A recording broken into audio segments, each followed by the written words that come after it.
Ya pemirsa, hingga penghujung triwulan ketiga 2026, sampai saat ini layanan air bersih di Kota Palembang belum tercapai 100% atau sekitar 85%, atau sekitar 317.000 pelanggan.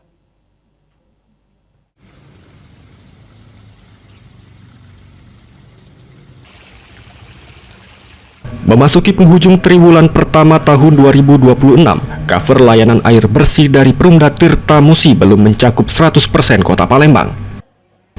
Direktur Operasional Perumda Tirta Musi Palembang Rahmat mengatakan, hingga saat ini cover layanan air bersih di Palembang baru mencapai 85%, atau baru 371.000 lebih pelanggan. Meski begitu, pengembangan jaringan terus diupayakan, terutama pemasangan pipa induk di kawasan Merah Mata, Mata Merah, Kenten Laut, dan di kawasan Karya Jaya. Pelayanan kita sekarang ini 85% untuk coverage area pelayanannya.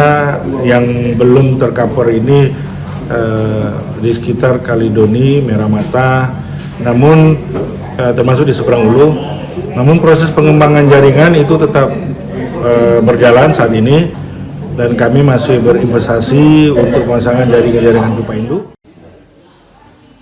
Pada tahun 2026 ini, menurut Rahmat, ditargetkan 15.000 pemasangan baru layanan air bersih dapat dilakukan, utamanya di Kecamatan Sako, Kalidoni, dan Sematang Borang, dengan jumlah pemasangan baru di sekitar 10.000, sementara 5.000 sisanya di kawasan tengah perkotaan.